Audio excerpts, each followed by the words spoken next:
Kang Taiho floated in the dark. The station was cold. The lights were broken. Somewhere far below him, a pipe dripped water that froze before it hit the floor. He did not care. He had bought this place to be alone, and alone he was 20 years. That was how long he had served in the Korean Marine Corps. 20 years of missions he could not talk about. 20 years of friends who did not come home. When he finally retired, the government gave him a medal and a pension. But they could not give him peace. Every time he closed his eyes, he saw the faces of men he had killed. Every time he slept, he heard the screams. So he ran. He sold everything he owned. He took his old service dog, a gray mutt named Bada, and he bought the cheapest thing he could find in the outer belt.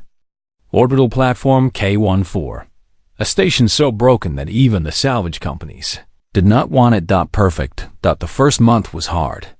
Life support failed twice. Taiho nearly died both times. He fixed it with tape and wire and pure stubbornness. The second month, he found radiation leaks in the engine core. He sealed them with his bare hands, wearing nothing but a thin suit. The burns took weeks to heal. But slowly, the station came alive. He welded the hull breaches shut. He rewired the electrical systems. He grew vegetables in a small hydroponic bay. Bada followed him everywhere, floating in zero gravity with her tongue hanging out. For the first time in years, Taiho felt something like calm. 8 months passed. Taiho fell into a routine. Wake up, check the systems, repair something, eat, sleep, repeat. He talked to Bada. He talked to himself. Sometimes he talked to the stars through the observation window. Nobody answered. That was fine. Then came the day that changed everything. Taiho was working on Deck 7, the lowest level of the station. A storage bay had collapsed during the station's abandonment. Debris filled the room like a frozen waterfall. He was cutting through metal beams with a plasma torch when his dog started barking. Bada never barked. Taiho turned off the torch. He listened. Nothing. Just the hum of the station. But Bada was staring at the wall, her fur standing up, her body shaking. He walked to the wall. It looked normal. Metal panels. Standard construction. But when he pressed his hand against it, he felt something strange. A vibration. Faint, like a heartbeat. Taiho grabbed a pry bar. He wedged it behind a panel. He pulled. The panel came off with a screech. Behind it was another panel. He removed that too. And another. And another. Then he saw the door. It was not made of metal. It was not made of anything he recognized. The surface was smooth and black, like glass that had swallowed all light. There were no handles, no buttons, no controls. Just the door. Taiho touched it. The door opened. Beyond it was a room that should not exist. The walls were covered in crystals that glowed with soft blue light. Strange machines lined the walls, their surfaces curved and organic, like they had been grown rather than built. In the center of the room stood a terminal. It looked like a pillar of ice, with lights moving inside it like fireflies. Taiho walked inside. His heart was pounding. His hands were shaking. He had seen many strange things in his life. He had killed men and watched men die. But he had never seen anything like this. The terminal flickered. Then it spoke. The language was wrong. It was clicks and hums and sounds that no human throat could make. But as Taiho listened, the sounds began to change. Slowly, they became words. Broken. Strange. But words he could understand. You are human, the voice said. You have found the node. Taiho did not answer. He just stood there, frozen. We have been watching, the voice continued. Watching your world. Watching your species. For a long time. Who are you? Taiho finally asked. His voice was rough. He had not spoken to another person in months. The terminal flickered again. Images appeared in the air above it. Stars, planets, creatures that looked nothing like humans. Tall beings with gray skin. Small beings with too many eyes. Things that moved like water and things that floated like smoke. We are many, the voice said. Many species. Many worlds. We have been here. Before your kind walked on two legs. We watch. We wait. We decide. Decide what? Which species? Join us. And which species? Do not. Taiho stared at the images. His military mind was racing. Hidden aliens. Watching Earth. Making decisions about humanity without humanity knowing. It was the biggest secret in history. And he had found it by accident in a broken station in the middle of nowhere. Why are you telling me this? He asked. The terminal was silent for a long moment. Then it spoke again. Because you found us, it said. And now, you must choose. The images faded. The lights dimmed. The room fell silent. Taiho stood alone in the dark, his dog whimpering at his feet. He had come to this station to escape the world, to forget his past, to be alone. But the universe, it seemed, had other plans. He looked down at Bada. The dog looked back at him with worried eyes. Well, Taiho said quietly, I guess retirement is over. Taiho did not tell anyone. Old habits die hard. In the Marines, he had learned one simple rule. Keep your mouth shut until you understand what you are dealing with. So he kept his mouth shut. Every night, he went down to the hidden room. He studied the terminal. He tried to learn its language. The machine seemed happy to teach him. It showed him star maps and history lessons. It explained things that made his head spin. Faster than light travel. Energy harvested from dying stars. Species that lived for thousands of years. But the machine also showed him something else. It showed him Earth. The aliens had been watching humanity for a long time. They had recordings. Cities being built. Wars being fought. Bombs falling. Taiho watched footage of battles he had fought in, seen from the sky by watchers he never knew existed. It made him feel small. It made him feel angry. 3 weeks passed. Then the visitors came. Taiho was eating breakfast when the sensors started screaming. He floated to the control room and looked at the screens. A ship had appeared near the station, but it had not come from anywhere. One moment, empty space. The next moment, a ship. Like someone had folded the universe and punched a hole through it. The ship was beautiful. It was silver and smooth, shaped like a teardrop, with no visible engines or windows. It was bigger than his entire station. His communication system crackled. A voice spoke. It was calm and clear, speaking perfect Korean. Human of Station K-14. We request permission to board. We mean you no harm.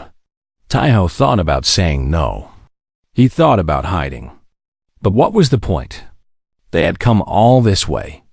They knew he was here. Running would only make things worse. Come aboard, he said. Airlock 3. He waited at the airlock with a pistol hidden under his jacket. Old habits. The airlock opened. 3 beings stepped through. They were tall, almost 2 meters.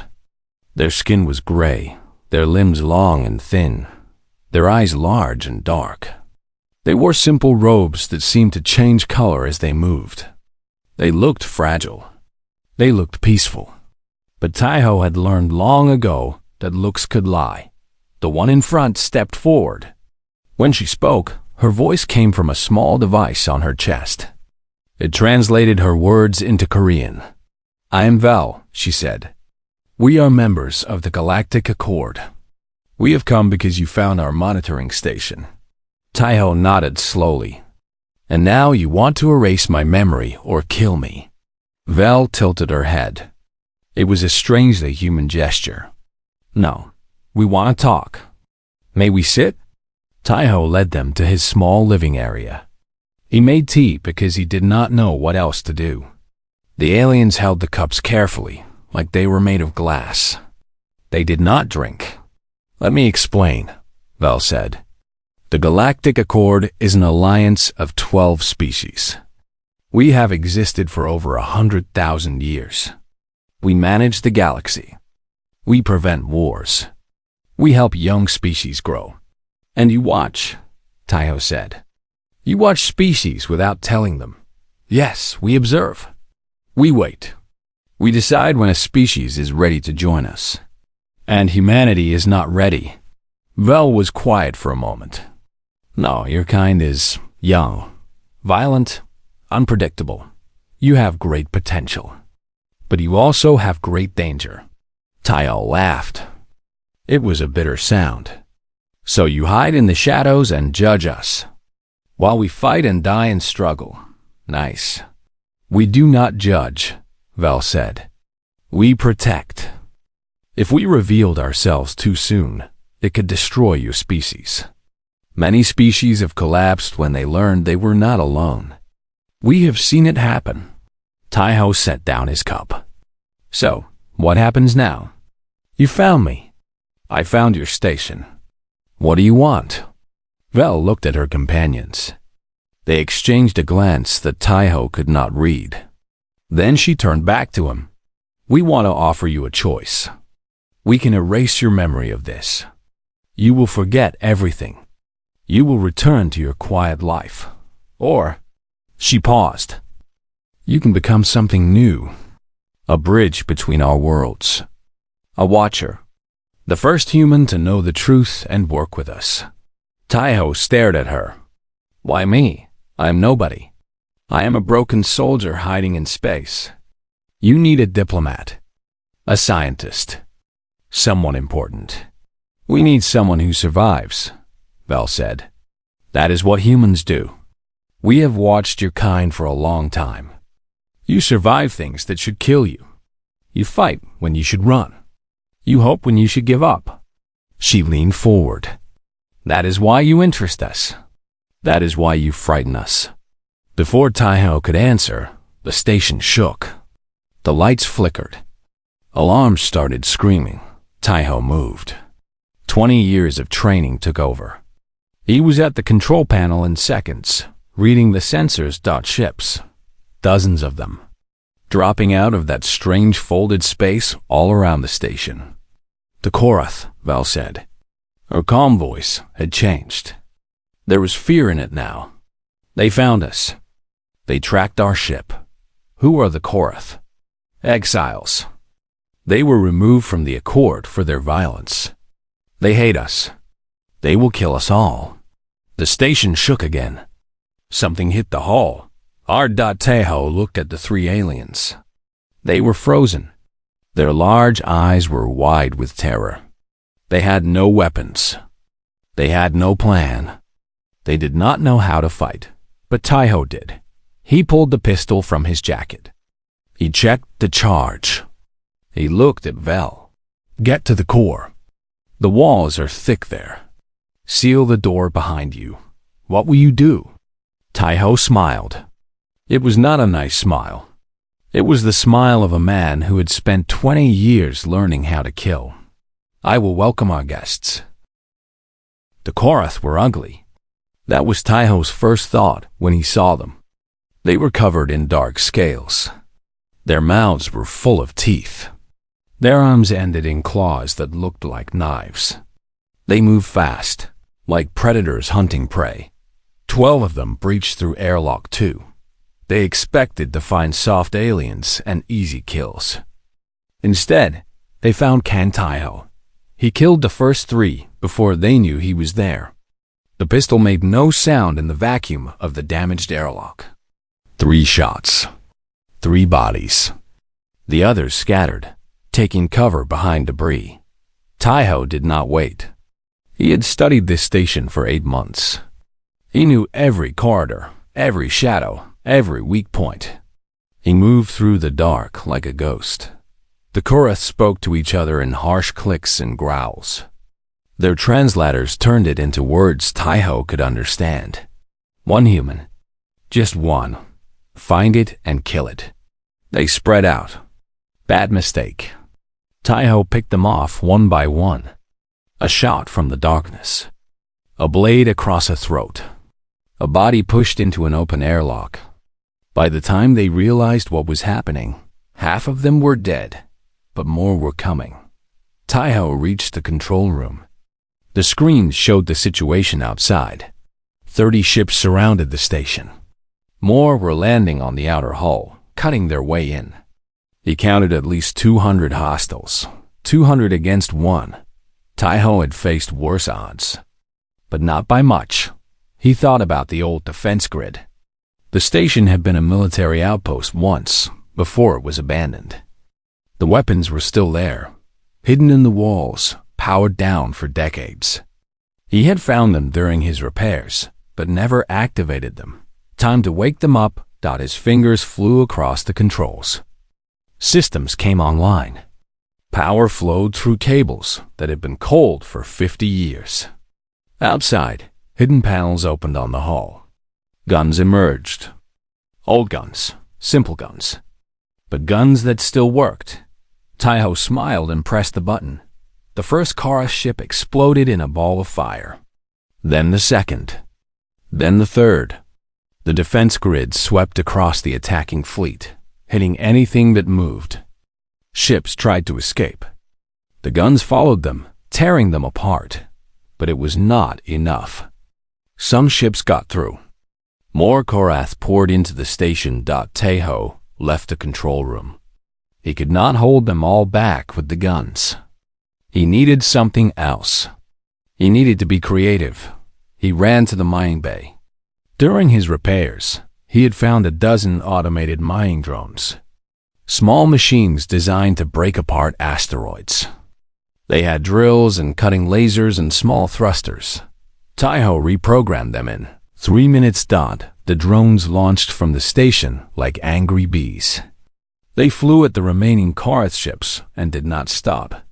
Metal hit metal. Explosions bloomed in the darkness of space. More ships died. Inside the station, the fighting was worse. The Korath had split into groups, sweeping through the corridors. Taiho could not fight them all at once. So he changed the battlefield. He vented atmosphere from Deck 3. The Korath there suffocated or froze. He overloaded power conduits on Deck 5. The explosions killed a dozen more. He sealed bulkheads, trapping groups in rooms they could not escape. Then he went in and finished them with his knife. It was brutal. It was ugly. It was war. 2 hours in, Taiho was bleeding from a wound on his arm. 3 hours in, his ribs were cracked. 4 hours in, he had taken a claw across his face that nearly took his eye, but he did not stop. The Korath had never seen anything like him. They were used to killing weak species, easy prey.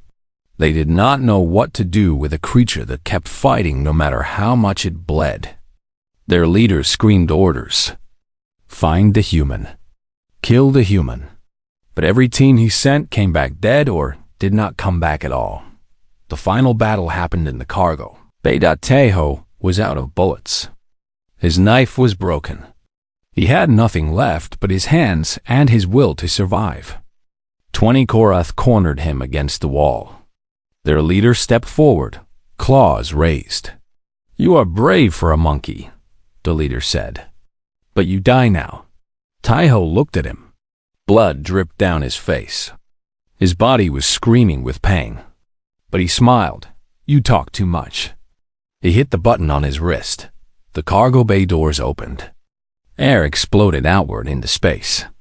The Korath flew backward, screaming, tumbling into the void. Taiho held onto a cable he had tied to his arm. The cold of space burned his skin. He could not breathe. But he held on. 10 seconds later, the doors closed. Emergency systems kicked in. Air returned. Taiho fell to the floor. He was bleeding from 7 wounds. His body was frozen and burned at the same time. But he was alive. Around him, 43 Korath bodies floated in the cargo bay. An hour later, Accord ships arrived. They had received Vel's distress signal and come as fast as they could. But when they boarded the station, they found no battle to fight. Just silence and blood, and a single human sitting against the wall. Taiho was eating a protein bar he had found in his pocket. The rescue team stared at him. They were soldiers, trained for combat. But they had never seen anything like this. Is the threat eliminated? Their commander asked. Taiho chewed slowly. He swallowed. He looked up at them with his one good eye. Yeah, he said. I handled it. The commander looked at the bodies. At the destroyed ships outside. At the damage throughout the station. You did this alone? Taiho shrugged. It hurt. I was bored. He passed out 3 seconds later. But he was smiling. Taiho woke up in a medical bay that was not his own. The walls were white and curved. The air smelled like flowers and something chemical. Strange machines hummed around him, scanning his body with soft lights. Vel stood beside his bed. Her large dark eyes watched him with something that might have been concern. You almost died, she said. Your wounds were severe. We did what we could. Taiho looked at his hands. The burns were gone. The cuts were healed. Even the old scars from his military days seemed lighter. Nice doctors, he said. Our medical technology is advanced. Vel paused. But it could not have saved you if you had died. You understand this, yes? You should have died. Many times. And yet, you did not. Taiho sat up slowly. His body felt strange. Good, but strange. Like it belonged to someone younger. How long was I out? 3 days. Much has happened. Vel sat down beside him. Word has spread through the Accord. The human who fought alone against 200 Korath. The stations you destroyed. The way you protected us. She looked at him carefully. You are famous now. The human marine, they call you. Taiho laughed. He did not mean to. I was just trying not to die. Yes, and that is exactly why they are fascinated by you. Over the next week, Taiho learned what his actions had caused. The 12 species of the Accord had watched the battle through cameras on the station. They had seen everything. A single human, barely armed, defeating an enemy that would have overwhelmed most military forces. It changed how they saw humanity. Diplomats wanted to meet him. Scientists wanted to study him. Leaders wanted to understand him. For the first time in history, aliens were interested in humans not as subjects to watch, but as equals to respect. Taiho returned to his station. It was damaged, but not destroyed. He started repairs again, like before. But this time, he was not alone. Vel stayed with him. She said she wanted to learn about humans. Taiho suspected she also wanted to protect him. Other aliens visited. Some were curious. Some were afraid. All of them left with a different view of what humans could be. But Taiho knew he could not do this alone. Not anymore. He made a list of names. People he had served with. People he trusted. People who, like him, did not fit in the normal world. Park Sahi was the first to arrive. She had been a Katusa intelligence officer, working with American forces in Korea. She was small, quiet, and the smartest person Taiho had ever met. She had left the military after a mission went wrong. Mad intelligence. Dead civilians. She blamed herself, even though it was not her fault. When Taiho told her about the aliens, she did not believe him. Then she met Vel. She believed very quickly after that. You need someone to handle information, Sahi said after the shock passed. Someone to watch the watchers. I can do that. Kim Woojin came next. He was an engineer. Brilliant, but difficult. He had worked for a major Korean tech company until he was fired for telling his boss that his designs were stupid. The boss did not like that. The designs failed 6 months later, killing 3 people. Woojin was proven right, but nobody cared. He drank too much. He built machines in his garage that nobody understood. When Taiho showed him the alien technology, Woojin cried. "This is beautiful," he whispered, running his hands over the crystalline processors. "This is everything I dreamed of. Can you learn it?" Taiho asked. Woojin looked at him with red eyes. "I will spend the rest of my life learning it." The last to join was Yunari. She was a xenolinguist, a scientist who studied how aliens might communicate. Everyone had laughed at her. Aliens did not exist, they said. She was wasting her life on fantasy. She lost her job at the university. She lost her funding. She lost almost everything. When Taiho contacted her, she thought it was a joke. When she arrived at the station and heard 12 alien languages being spoken, she fell to her knees and sobbed. "I knew," she kept saying. "I knew they were real. I knew it." Nari became their voice. She learned the Accord languages faster than anyone expected. She found ways to translate not just words, but meaning, culture, feeling. She helped aliens understand humans, and humans understand aliens. Together, the 4 of them transformed Station K-14. Woojin upgraded the systems, mixing human and alien technology in ways that neither species had imagined. Sahi built intelligence networks, learning the secrets of the Accord and the threats that faced it.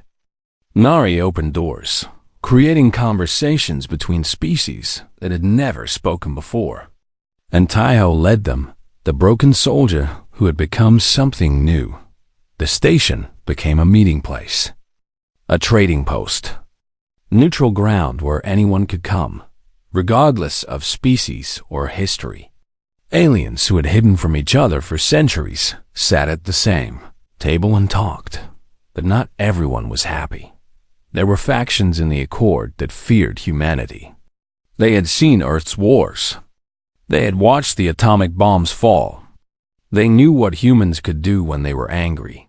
If humanity joined the Accord, these factions argued, it would only be a matter of time before humans tried to take over. They demanded a vote. The Accord had rules for this. When a new species was considered for membership, all 12 current members voted. A majority was needed to pass. If the vote failed, humanity would be quarantined, cut off from the galaxy forever. The vote was scheduled to happen on Station K-14. Taiho would have to stand before 12 alien species and convince them that humanity deserved a chance. Sahi found him the night before, staring out the observation window at the stars. "Are you ready?" she asked. Taiho shook his head. "I have fought in wars. I have killed people, but I have never given a speech. I do not know what to say." Sahi stood beside him. "Then do not give a speech. Just tell the truth. The truth is complicated. The truth is always complicated." She put a hand on his arm. "But you are good at complicated things. You always have been." Taiho looked at her. Then he looked at the stars. Tomorrow would decide everything. The Great Hall was full. Taiho had built it himself over the past months, with help from Woojin and alien engineers. A circular room at the heart of the station, with seats arranged in rings around a central platform. Today, those seats held representatives from 12 species, beings of every shape and size. Some had scales. Some had feathers. Some had no physical form at all, appearing only as lights that drifted through the air.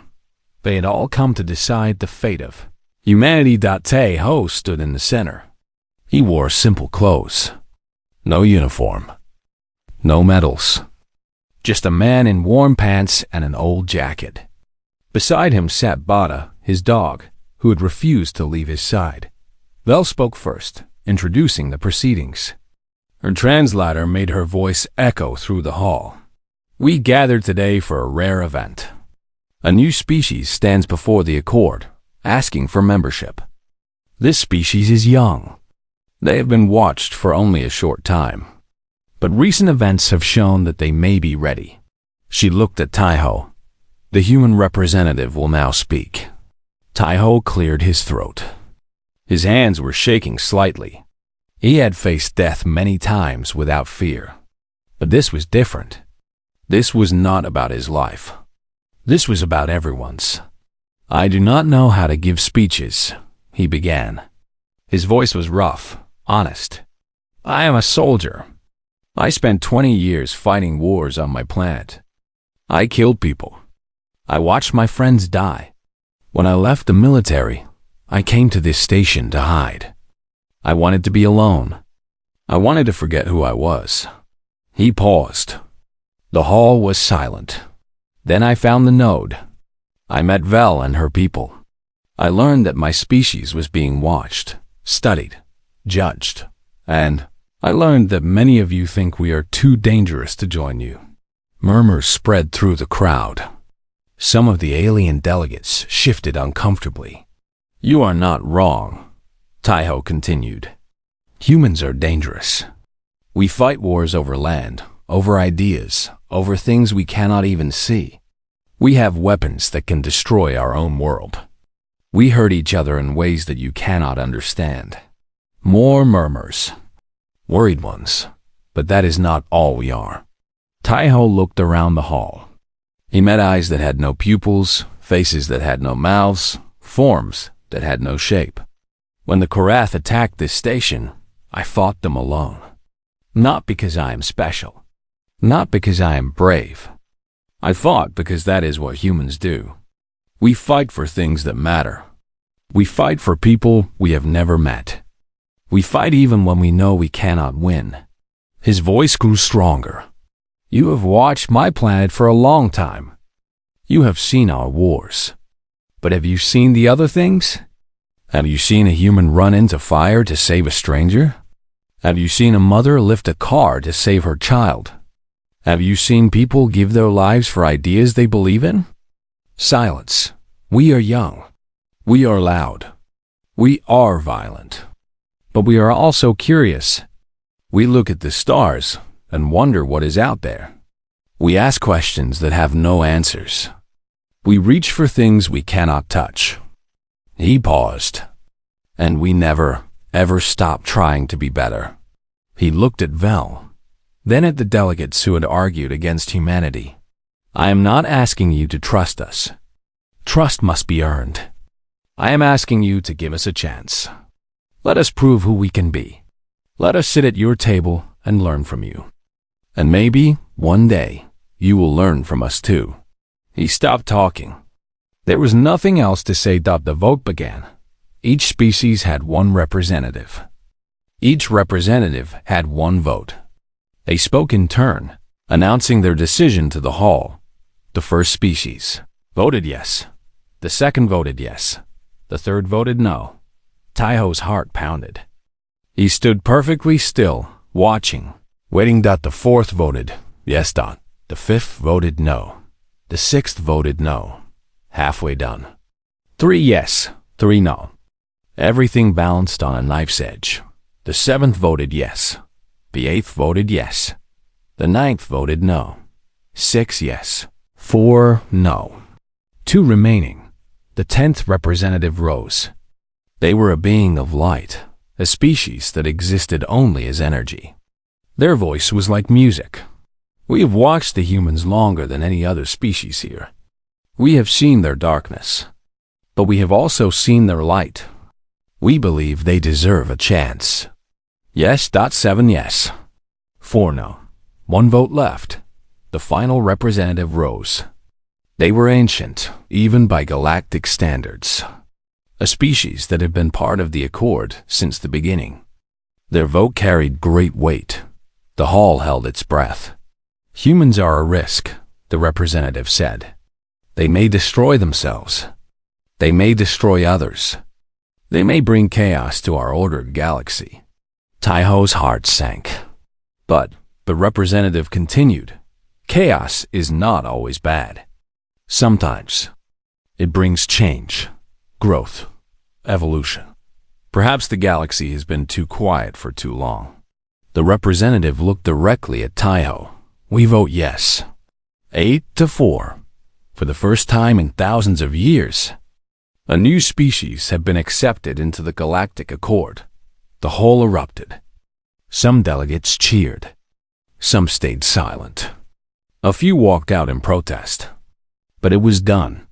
The decision was made. Taiho did not cheer. He did not smile.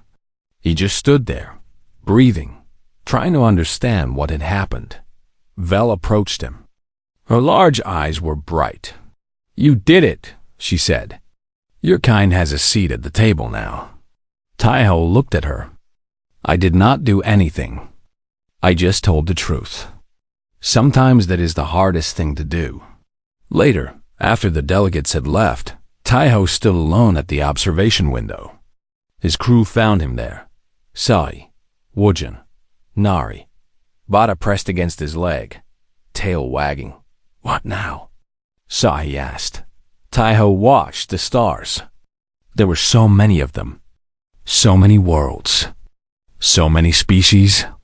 So much to learn. So much to do. Now we work, he said. We learn. We grow. We prove that they made the right choice. And if they did not? Wujin asked. Taiho smiled. It was a real smile this time. Not the warrior's smile. Not the survivor's smile. Just a man looking at the universe, feeling something like hope. Then we become better until they did. The station hummed around them. The stars burned in the darkness. And somewhere out there, the galaxy waited to see what humanity would become. Kang Taiho intended to show them something worth seeing.